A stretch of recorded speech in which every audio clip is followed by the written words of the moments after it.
subcutânea, debaixo da pele do animal, e isso estimula que o animal faça um anticorpo contra aquele veneno. Tá? Isso é um processo que dura 4, 5 aplicações de veneno, tem um processo que tem uma curva de produção de anticorpos, e nesse pico de produção de anticorpos você sangra o animal. Sangra no sentido de bolsas de sangue, como se fosse uma doação de humano. Tá? A gente quer o animal vivo, ele permanece vivo, a gente só tira o plasma, a hemácia a gente devolve para o animal, que é a parte mais difícil dele repor organicamente, são as hemácias. Então é o que a gente devolve para ele. Que é a parte vermelha. Que é a parte vermelha. O plasma, que é a parte mais líquida do sangue total, é o que nos interessa, onde estão os anticorpos. O que é o anticorpo? O anticorpo é uma proteína produzida pelo organismo do cavalo, específica para aquele veneno que a gente inoculou. A gente tira esse plasma e, em laboratório, a gente faz um processo físico e químico para purificar esses anticorpos e padronizar ele em diluições específicas para ampolar depois. Essa produção, para quem não conhece, demora em torno de 4 a 6 meses, dependendo de se for um início de uma produção ou se tiver outra continuidade de produção. Mas, em média, de 4 a 6 meses para ter um lote de produção. Então, o soro nada mais é do que um anticorpo purificado. Produzido pelo cavalo. O Instituto Vital Brasil é o único a produzir o soro contra a picada de aranha viúva negra. Que aranha é essa? É a Latrodectes cuscura caviense, que é a flamenguinha, né? Que é preta e vermelha. Ela é típica do nossa restinga, do nosso litoral, mas também é encontrado na parte mais interior do país, mas predominantemente na área litorânea. Quais são os sintomas de uma picada desse tipo de aranha? Basicamente, no caso do envenenamento por viúva negra, o que chama atenção é a sudorese. Quer dizer, o paciente, além da lesão local, que não é tão significativa em termos de diagnóstico, mas a sudorese é muito intensa. Há uma situação hemorrágica no globo ocular também, que chama a atenção, salta os olhos ficam muito avermelhados. E descreve na literatura que o acidentado tem a sensação iminente de morte.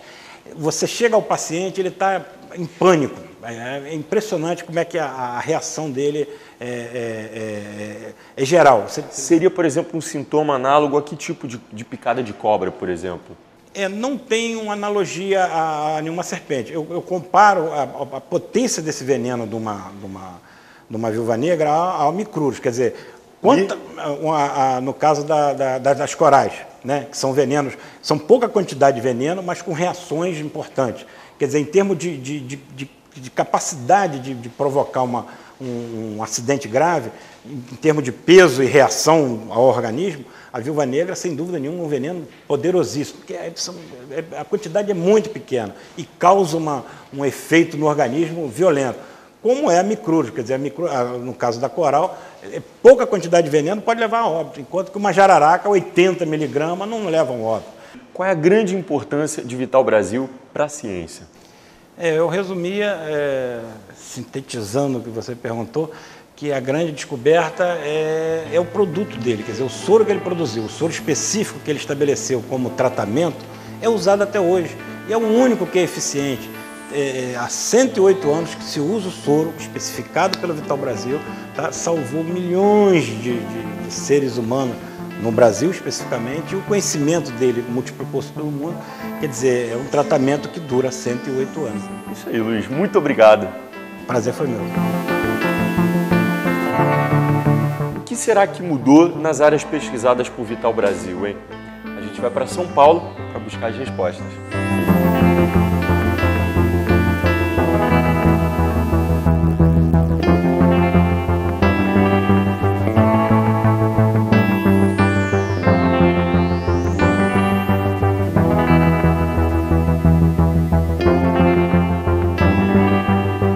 Estamos de volta ao Instituto Butantan, criado por ele, e é daqui que a gente vai saber como andam as pesquisas com animais peçonhentos. Quem vai nos receber é Giuseppe Porto, ele é pesquisador e diretor do Museu Biológico aqui do Instituto Butantan. O que mudou no Instituto Butantan desde a sua fundação?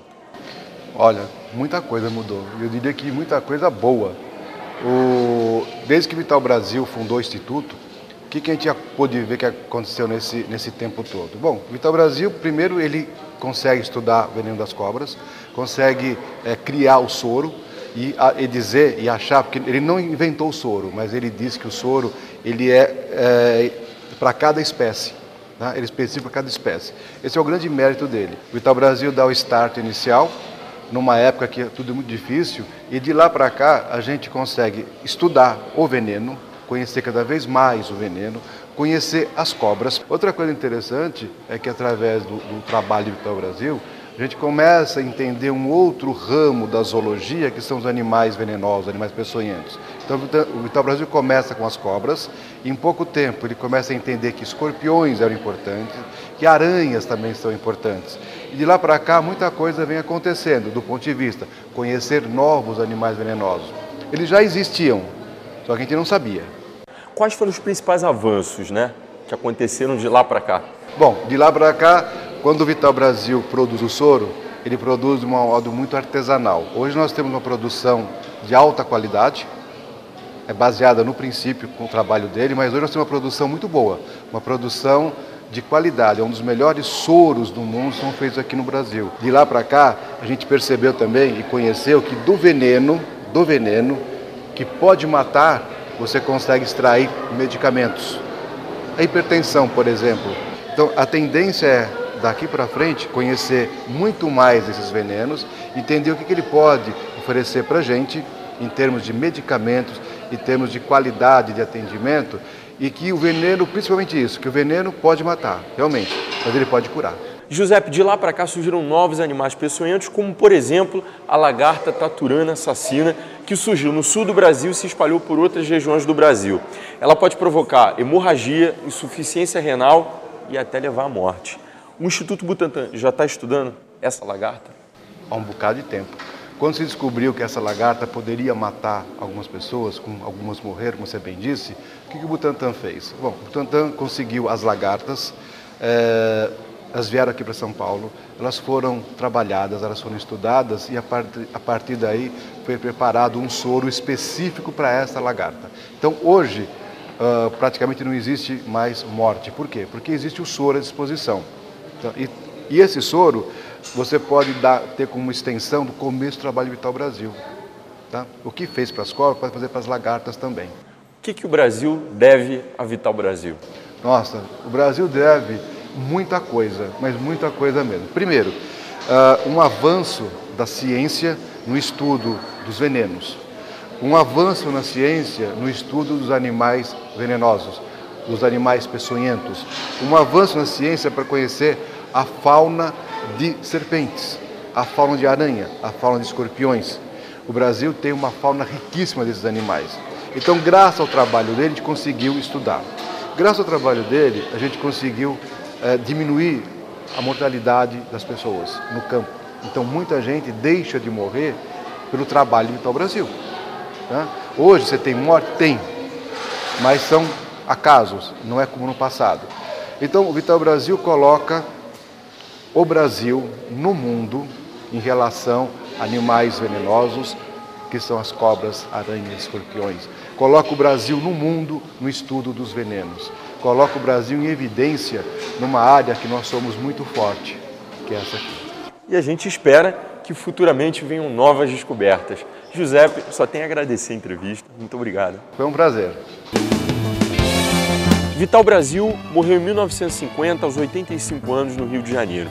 Se fosse escolher uma frase que resumisse a sua vida, seria uma em que ele deixou no manuscrito. A única felicidade na vida está na consciência de ter realizado algo de útil em benefício da comunidade. A gente fica por aqui e o nosso encontro é no próximo programa. Não percam. Tchau.